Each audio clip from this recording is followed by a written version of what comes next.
आज की हमारी वीडियो है इलेक्ट्रोकेमिस्ट्री यानी कि वैद्युत रसायन के वो क्वेश्चंस जो प्रीवियस ईयर में हमारे बोर्ड एग्ज़ाम्स में और आईआईटी और नीट के एग्ज़ाम्स में आए हुए हैं। तो देखिए, सबसे पहले हमारा क्वेश्चन है तनुता बढ़ाने पर विशिष्ट चालकता। तो विशिष्ट चालकता होती है स्पेसिफिक कनेक्टिविटी। जब डाइल्यूशन यानी कि तनुता बढ़ाते हैं तो ये क्या होता है, देखिए ध्यान समझते हैं। ये जो होता है वो पर वॉल्यूम पर डिपेंड करती है, कितना पर वॉल्यूम पे।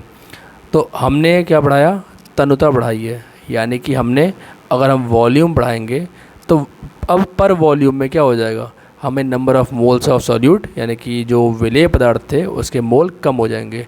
और अगर विलेय पदार्थों के मोल कम हो जाएंगे तो हमारी स्पेसिफिक कनेक्टिविटी क्या हो जाएगी, कम हो जाएगी। तो इसका आंसर हो जाएगा घटती है। ठीक है, ध्यान सुनेगा, इसमें बहुत छोटा सा अंतर होता है। स्पेसिफिक कनेक्टिविटी, मोलर कनेक्टिविटी और इक्विवेलेंट कनेक्टिविटी, इन तीनों को बहुत ध्यान से समझते हैं। स्पेसिफिक कनेक्टिविटी यानी कि विशिष्ट चालकता, ये डाइल्यूशन बढ़ाने पे, तनुता बढ़ाने पे घटती है।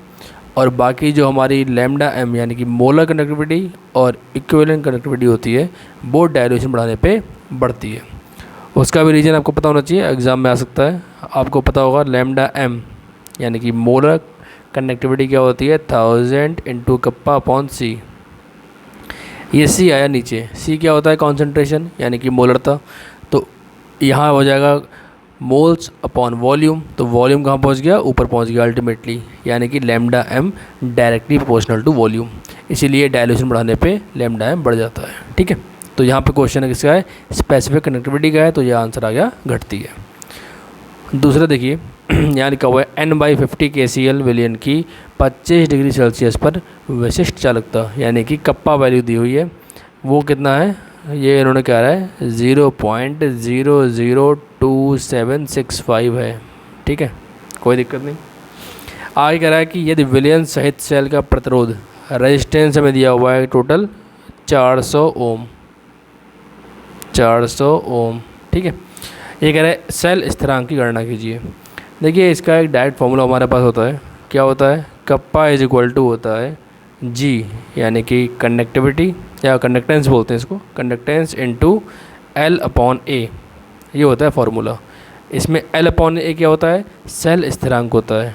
ठीक है, तो कप्पा की वैल्यू हमने रख दी 0.002765 इज इक्वल टू जी होता है हमारा कंडक्टेंस यानी कि रेजिस्टेंस का उल्टा। तो जी को हम बोल सकते हैं क्या, 1/r, क्योंकि कंडक्टेंस क्या होता है, रेजिस्टेंस का उल्टा होता है। तो 1/r यानी कि 1/400 और into cell constant L upon A क्या होता है, सेल कांस्टेंट होता है। तो आप क्या करेंगे, L अपॉन A की वैल्यू निकालेंगे, इस 400 की हो जाएगी इधर मल्टीप्लाई करेंगे तो आंसर आएगा 1.106 सेंटीमीटर इनवर्स। तो आपका कौन सा आंसर सही हो गया, बी वाला आंसर आपका सही हो गया। अगला क्वेश्चन है विशिष्ट चालकता की इकाई क्या होगी। देखिए, विशिष्ट चालकता की इकाई पूछी है, हमेशा इसको निकाला कीजिए अपने आप से, याद करेंगे रट्टा मारेंगे तो भूल जाएंगे। विशिष्ट चालकता क्या होती है, देखिए kappa is equal to G into L upon A। G क्या है, मैंने आपको बताया भी, कंडक्टेंस यानी कि रेजिस्टेंस का उल्टा, यानी कि आप बोल सकते हैं ये ओम का उल्टा है, तो इसे बोलते हैं ओम इनवर्स। ठीक है, L क्या होता है, लेंथ की यूनिट है, यानी कि ऊपर आएगा मान लो मीटर या सेंटीमीटर मान लो, और नीचे भी क्या आएगा, A है एरिया, क्या होता है, सेंटीमीटर स्क्वायर होता है। तो यहाँ से आप निकालेंगे तो कितना बन जाएगा, ओम इनवर्स और सेंटीमीटर भी क्या हो जाएगा, इनवर्स। ठीक है, तो ये आपकी बन गई unit, ohm inverse centimetre inverse.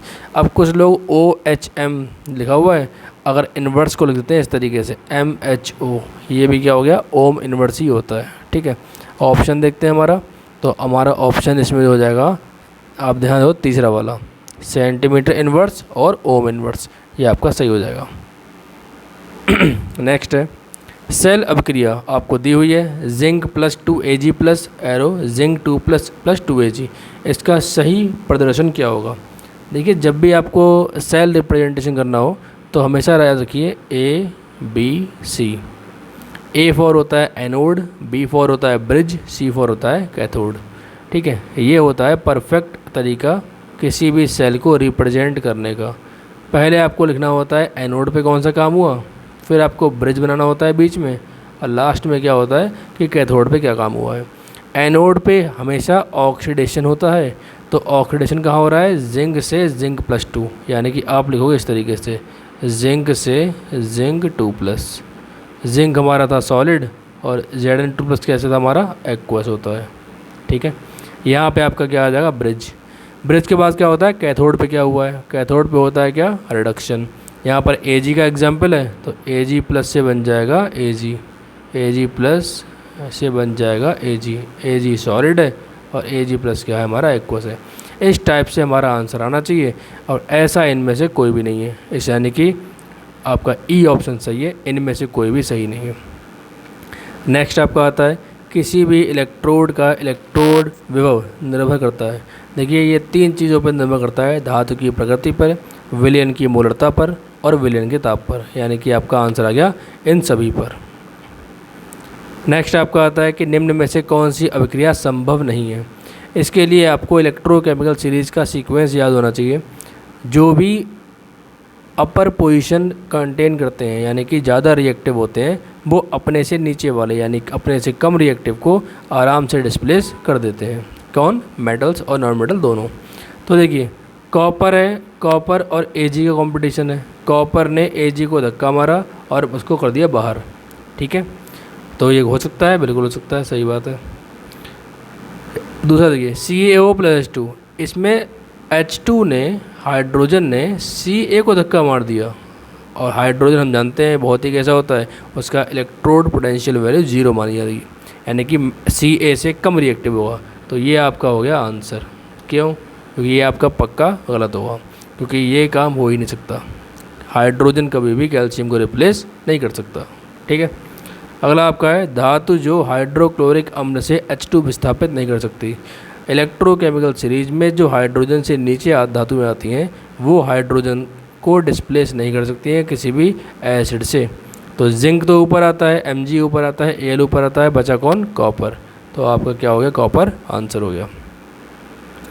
Next आपका है LiBaNaMg, सभी के मानक अपचयन विभव, इसे बोलते हैं SRP, स्टैंडर्ड रिडक्शन पोटेंशियल आपके गिवन है। ठीक है, आपसे पूछा है प्रबलतम ऑक्सीकारक कौन सा होगा। देखिए बड़ा आसान होता है इसमें पहचानना। जब भी आपको कोई मानक अपचयन विभव यानी कि SRP दिया हो, देखो जिसकी SRP वैल्यू ज़्यादा होती है उसका होता है रिडक्शन, जिसकी SRP वैल्यू ज़्यादा होती है उसका होता है रिडक्शन यानी कि अपचयन, और जिसका अपचयन होता है वो दूसरे का करता है ऑक्सीकरण। यानी कि हमें बस ये पहचानना है कि किसका अपचयन जल्दी होगा, जिसका अपचयन जल्दी होगा वही अच्छा ऑक्सीकारक भी हमारा हो जाएगा। ठीक है, तो ध्यान से देखिए, इसमें हमारे पास इसमें ऑप्शंस हैं -3.05, एक ये है, माइनस के 2.73, 2.71, 2.37। आप वैल्यूज़ में चेक करेंगे तो माइनस का 3.05 सबसे छोटी वैल्यू है, सबसे बड़ी वैल्यू कौन सी है, माइनस का 2.37। तो -2.37 किसका है, Mg का है, तो आपका आंसर आ गया Mg2+। तो Mg2+ जो है वो क्या हुआ, सबसे अच्छा ऑक्सीकारक हो जाएगा, क्योंकि उसके अपचयित होने की टेंडेंसी बहुत अच्छी है, उसकी वैल्यू सबसे अच्छी है। नेक्स्ट, कौन सा ऑक्साइड हाइड्रोजन द्वारा अपचयित होगा। सेम एग्जाम्पल है, जो भी हाइड्रोजन से नीचे लाई करते हैं उस सीरीज़ में, इलेक्ट्रोकेमिकल सीरीज़ में, उनका वो अपचयन कर सकता है, और जो हाइड्रोजन से रिएक्टिव ज़्यादा हैं, ज़्यादा रिएक्टिव मेटल्स हैं, उनका अपचयन वो नहीं कर पाएगा। तो Na बिल्कुल नहीं हो सकता, Al बिल्कुल नहीं हो सकता, Mg बिल्कुल नहीं हो सकता। क्या बचा आंसर, Ag2 Ag जो होता है वो हाइड्रोजन से नीचे आता है। ठीक है, नेक्स्ट आपका आता है ABC। सेम क्वेश्चन ऊपर वाला है कि तीनों के दिए हैं SRP। तो देखिए तीनों के SRP दे दी। ठीक है, ये कह रहे हैं ABC तीनों की हमने SRP दे दी है। SRP देने के बाद उन्होंने कहा अब भाई बताओ इनकी अपचयन शक्ति का क्रम। क्या बताया है, अपचयन शक्ति का क्रम। जब भी आपसे पूछा जाए अपचयन शक्ति, तो आप बस एक लाइन याद रखो कि लिथियम आता है टॉप पे। ठीक है, और लिथियम सबसे अच्छा रेड्यूसिंग एजेंट होता है, यानी कि अपचयन करने के लिए सबसे बढ़िया होता है। इसका मतलब ये हुआ जिसकी वैल्यू जितनी ज़्यादा नेगेटिव है वो उतना ही अच्छा अपचयन करेगा, राइट। तो ध्यान से देखो, इसकी वैल्यू माइनस का 2.50, ध्यान से देखो माइनस का 2.50 माइनस में सबसे छोटी वैल्यू है कि नहीं। इसका मतलब क्या हुआ, ये वाली वैल्यू बहुत छोटी हो गई, माइनस का 2.50 है, राइट। अब देखो क्या करते हैं, यानी कि इसका अपचयन होने की शक्ति क्या हुई, सबसे बढ़िया हो गई, ठीक है। तो यहाँ पे आपका आंसर आ जाएगा बी, उसके बाद क्या आएगा सी, उसके बाद क्या आ जाएगा आपका ए आ जाएगा। क्यों ऐसा हुआ, वही फंडा है कि आपको निकालना है अपचयन शक्ति का क्रम, ठीक है। तो SRP वैल्यू उसके जस्ट इन्वर्सली होती है, जिसमें SRP वैल्यू ज़्यादा होती है वैल्यू, उसकी अपचयन शक्ति कम हो जाएगी, और जिसमें कम होती है उसमें ज़्यादा हो जाएगी। जस्ट का आप कह सकते हो इन्वर्स रिलेशन होता है, राइट।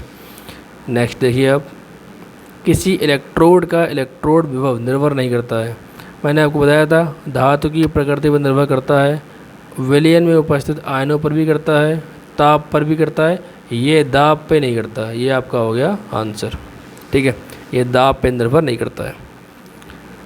नेक्स्ट देखिए, यहाँ पे कह रहे हैं 4 धातुएं हैं हमारी ABCD, इनकी सक्रियता बिल्कुल आप बिल्कुल याद कर लीजिए अच्छे से। सक्रियता पहचानना बड़ा आसान है।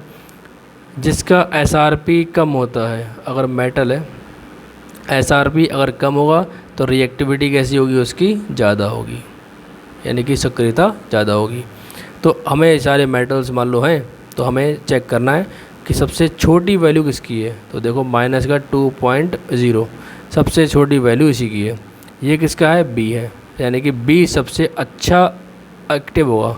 उससे कम कौन है फिर 0.76, ये कौन है, D है। उससे कम कौन है, C वाला, और उसके लास्ट में कौन है, A वाला। A वाला सबसे बेकार है। तो BDCA आपका आंसर आ जाता है, यानी कि आपका B ऑप्शन करेक्ट हो जाएगा। नेक्स्ट आपका आता है कि निम्न सेल अभिक्रिया के लिए जिंक प्लस Cu+2, ये कह रहे हैं सेल का EMF निकालो। देखो सेल का EMF यानी कि E सेल निकालने का, E0 सेल निकालने का एक तरीका होता है, उसे बोलते हैं E0 cathode minus E0 anode, ठीक है। कैथोड पे क्या होता है, हमेशा रिडक्शन होता है, एनोड पे क्या होता है, ऑक्सीडेशन होता है। अगर आप सेल अभिक्रिया देखो तो जिंक से बन रहा है जिंक 2+, क्या बन रहा है, जिंक से जिंक 2+, यानी कि इसका क्या हो रहा है, ऑक्सीडेशन हो रहा है। तो ये कहाँ जाएगा, एनोड पे जाएगा, और कॉपर कहाँ जाएगा, कैथोड पे जाएगा। तो कैथोड पे कॉपर वाली वैल्यू आ जाएगी, कितनी है 0.34 माइनस। एनोड पे क्या होगी, हमारी जिंक वाली वैल्यू आ जाएगी, यानी कि माइनस का 0.76। तो आप इसको सॉल्व कर लेंगे, 0.34 plus 0.76, you will get answer of 1.10 volt. तो ये आपका आंसर आ गया ए वाला। और देखिए यहाँ कह रहा है CuSO4 को एल्यूमिनियम की बोतल में नहीं रखा जाता है, क्यों। देखो Cu और Al आप इलेक्ट्रोकेमिकल सीरीज चेक करेंगे तो Al की पोजीशन कहाँ है, ज़्यादा। इसका मतलब जब भी Al और Cu आपस में कंबाइन करेंगे तो एल्यूमिनियम हो जाएगा, क्या करेगा, एल्यूमिनियम Cu को डिस्प्लेस कर देगा बेसिकली, है कि नहीं। अब ये कह रहे हैं कि कॉपर को एल्यूमिनियम बोतल में रखते क्यों नहीं है, क्योंकि भाई सिंपल सी बात है, अगर हम CuSO4 को Al के साथ में रख लेंगे तो हमारा Cu2+ जो है, जो हमारा Cu2+ है उसका हो जाएगा अपचयन, क्योंकि Al क्या करेगा, वो तो इलेक्ट्रॉन छोड़ेगा, और इलेक्ट्रॉन छोड़ेगा तो इसको मिलेंगे तो इसका क्या हो जाएगा, अपचयन हो जाएगा, यानी कि Cu+2 अपचयन हो जाएगा। नेक्स्ट आपका आता है 4 रंगहीन लवणों के विलयन पृथक पृथक करे गए हैं और सब में क्या डुबाया गया, तांबा। तांबे की पट्टी डुबोई गई है, मान लीजिए कॉपर। तांबा डुबोया गया तो अंत में कौन सा नीला हो जाएगा, नीला वही होगा जिसमें तांबे का कंपाउंड बन जाएगा। और तांबे का कंपाउंड किस में बनेगा, जो तांबे से नीचे होगा। जिंक तो उसके नीचे होता नहीं है, जिंक तो ऊपर होता है, कैडमियम भी ऊपर होता है, Pb भी ऊपर होता है, तो बचा क्या हमारा सिर्फ AgNO3। AgNO3 एक ऐसा कंपाउंड है हमारा जो जब हमारे पास रिएक्शन करवाएंगे तांबे से तो उससे हमारी रिएक्शन कर जाएगा, राइट।